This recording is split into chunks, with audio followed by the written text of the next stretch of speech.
எனதன்பு மேசம் ராசிக்கார நேயர்களுக்கு எனதினிய வணக்கங்க. நம்ம இன்னைக்கு வீடியோ பதிவுக்குள்ள முழுமையா போறதுக்கு முன்னாடி முருகரை மனதார வணங்கிட்டு வீடியோ பதிவுக்குள்ள போகலாங்க. ஓம் முருகா போற்றி, ஓம் முருகா போற்றி, ஓம் முருகா போற்றி.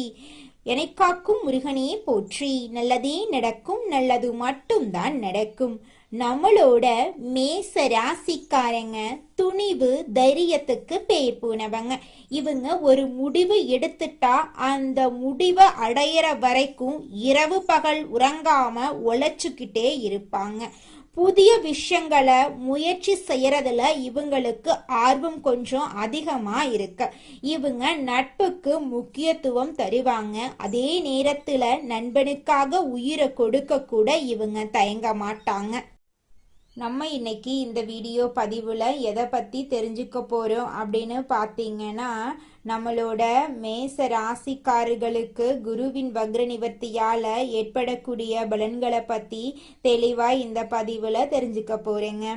குருவின் வக்ர நிவர்த்தியால பொன் பொருள் நகை அந்தஸ்து கௌரவம் ஒழுக்கம் எல்லாமே மேச ராசிக்காரங்களை தேடி வரப்போகுது.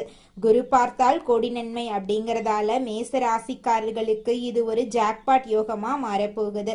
சனி பகவான் ஏற்கனவே வக்ர நிவர்த்தி அடைந்துள்ள நிலையில குருவும் வக்ர நிவர்த்தி அடைகிறது கூடுதல் பலனை உங்க வாழ்க்கைக்கு அள்ளி தரப்போகுது. மேச ராசிக்காரங்க தைரியமானவங்க, தன்னம்பிக்கை உடையவங்க, நீதிக்கு கட்டுப்பட்டவங்க, நேர்மையானவங்க. இவங்க லட்சியவாதிகளா இருப்பாங்க. பொய் சொல்ல தெரியாது, இவங்களுக்கு ஏமாத்த தெரியாது. கோபம் இருந்தாலும் இவர்களிடம் நல்ல குணங்களும் இருக்கும். சூரியன் உச்சம் பெறும் ராசி என்பதால இவர்களிடம் சிறந்த சிந்தனை இருக்கும்.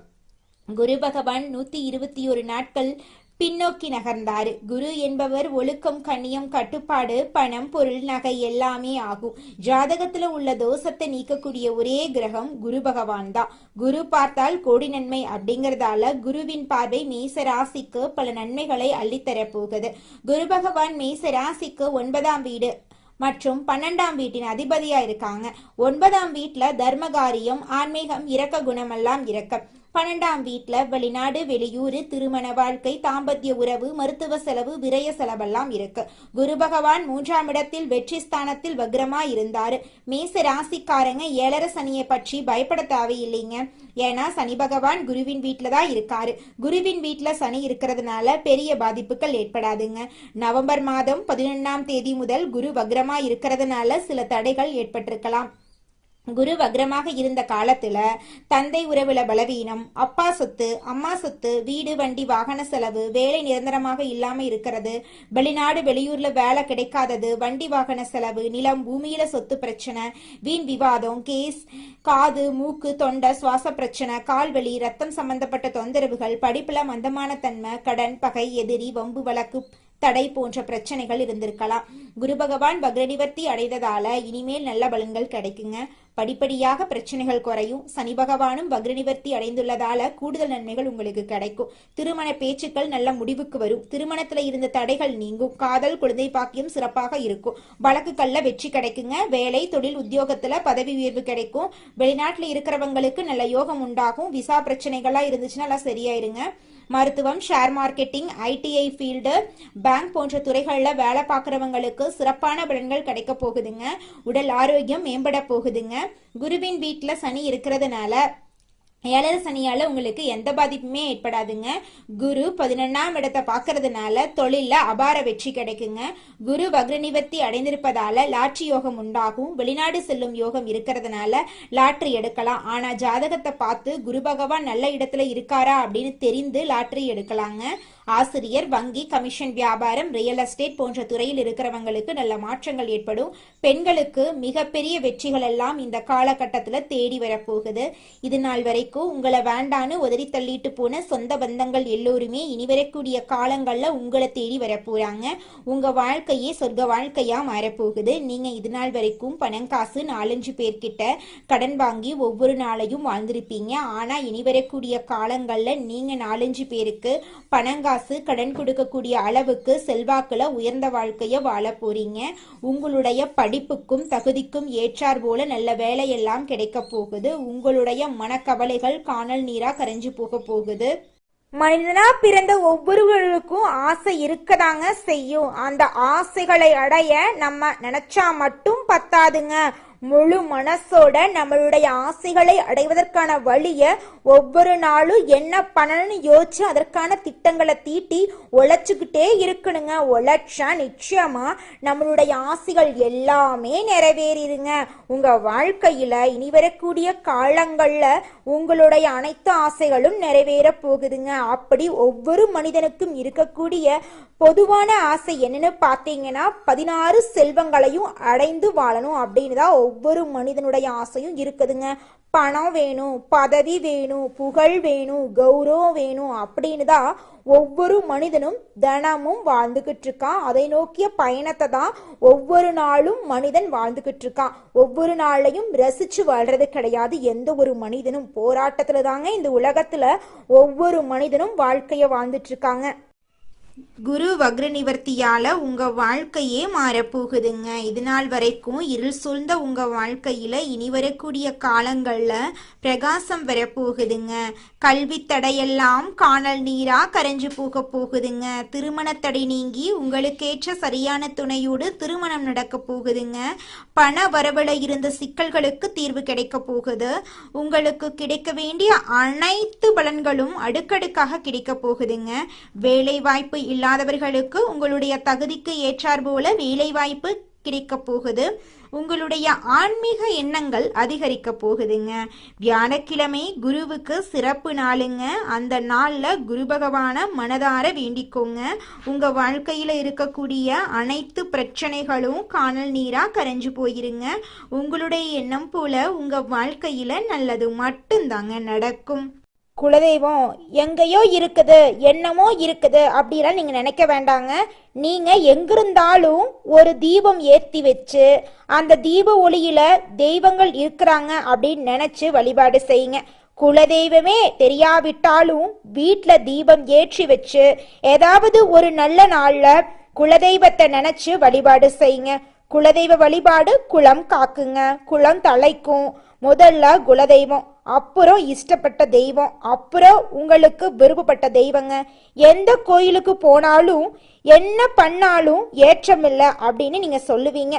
தினமும் எந்திரிச்ச உடனே சூரிய பகவான நமஸ்காரம் பண்ணுங்க.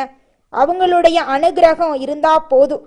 மற்ற கிரகங்கள் எல்லாம் சாதகமா இல்லைனா கூட பரவாயில்ல, அந்த சூரியனுடைய பிரகாசம் உங்க வாழ்க்கையவே பிரகாசமா மாத்திருங்க.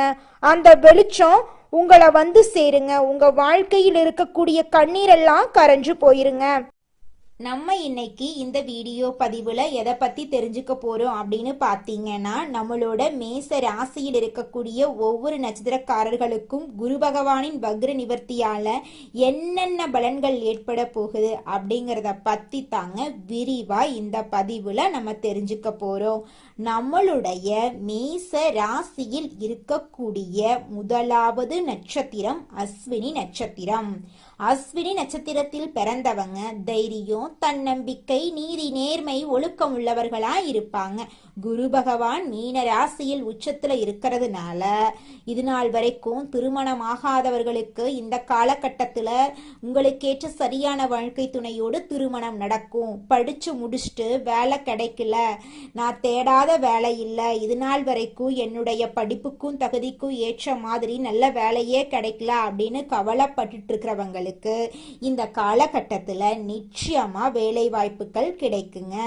அடுத்ததாக நம்முடைய மேச ராசியில் இருக்கக்கூடிய நட்சத்திரம் பரணி நட்சத்திரம். உங்களுக்கு எப்படி இருக்குன்னு பார்க்கலாங்க. இந்த மாதம் பரணி நட்சத்திரத்தில் பிறந்தவங்க நாகரிகமானவங்க, ஒழுக்கமானவங்க, திறமையானவங்க, அறிவானவங்க. இவங்க ஆசைப்பட்ட விஷயத்த அடைவாங்க. விரய செலவுகள் எல்லாம் இந்த காலகட்டத்துல குறைய போகுது. வெளிநாட்டு யோகம் இவங்கள தேடி வரப்போகுது. இவங்க தனியார் துறையில வேலை செஞ்சாலும் சரி, அரசு துறையில வேலை செஞ்சாலும் சரி, இவங்களுடைய தகுதிக்கும் திறமைக்கும் ஏற்றார் போல பதவி உயர்வு, சம்பள உயர்வெல்லாம் இவங்களுக்கு கிடைக்க போகுதுங்க. இவங்க குடும்பத்துல இது நாள் வரைக்கும் இருந்த அனைத்து பிரச்சனைகளுக்கும் தீர்வு கிடைக்க போகுது. இவங்களுடைய ஆசைகள், கனவுகள் எல்லாமே நிறைவேற போகுது. இவங்களுடைய வாழ்க்கையே சொர்க்க வாழ்க்கையாக மாறப்போகுதுங்க. அடுத்ததாக நம்முடைய மேச ராசியில் இருக்கக்கூடிய நட்சத்திரம் கார்த்திகை. உங்களுக்கு இந்த மாதம் அமோகமா இருக்க போகுதுங்க. கார்த்திகை நட்சத்திரத்தில் பிறந்தவங்க நீதி, நேர்மை, கண்ணியம், கட்டுப்பாடு, ஒழுக்கம் உள்ளவர்களா இருப்பாங்க. இவங்களுக்கு அரசாங்க வேலையில நல்ல யோகம் கிடைக்கும், தலைமை பதவி கிடைக்கும், வெளிநாடு செல்லக்கூடிய வாய்ப்பு இவங்களை தேடி வருங்க. இவங்க குடும்பத்துல இது நாள் வரைக்கும் இருந்த அனைத்து பிரச்சனைகளுக்கும் படிப்படியா தீர்வு கிடைக்க போகுது. திருமணம் ஆகாதவர்களுக்கு திருமண தடை நீங்கி திருமணம் நடக்க போகுது. குழந்தை பாக்கியம் இல்லாதவர்களுக்கு குழந்தை பாக்கியம் கிடைக்க போகுது. பூர்வீக சொத்து ரீதியாக இருந்த அனைத்து பிரச்சனைகளுக்கும் தீர்வு கிடைக்க போகுது. உங்களுக்கு வரவேண்டிய பூர்வீக சொத்து உங்க கையில வந்து சேர போகுதுங்க. உங்களுடைய உடல்நிலை ஆரோக்கியமா இருக்க போகுதுங்க. உங்களுடைய மனக்கவலைகள் காணல் நீரா கரைஞ்சு போக போகுதுங்க. உங்க வாழ்க்கையில மேலும் நல்லதெல்லாம் நடக்க நீங்க செய்யக்கூடிய பரிகாரம் என்னன்னு பார்த்தீங்கன்னா, உங்க வீட்டுக்கு பக்கத்துல இருக்கக்கூடிய கண்ணு தெரியாத குழந்தைங்களுக்கு உங்களால முடிஞ்ச உதவிகளை செஞ்சுக்கிட்டு வாங்க. உதவி செய்யணும் அப்படிங்கிறதுக்காக நீங்க லட்சக்கணக்கில் செலவு பண்ணணும் அப்படிங்கிற அவசியம் கிடையாது. உங்களால முடிஞ்ச அளவுக்கு ஒரு பேனா வாங்கித்தாங்க, ஒரு பென்சில் வாங்கித்தாங்க. இந்த உதவியை செய்யறதன் மூலமா உங்க வாழ்க்கையில நீங்க செஞ்ச பாவங்கள் எல்லாம் குறைய போகுது. உங்களுடைய வாழ்க்கையே சொர்க்க வாழ்க்கையா மாறிடுங்க. நல்லதே நடக்கும், நல்லது மட்டும்தான் நடக்கும். நன்றி, வணக்கம்.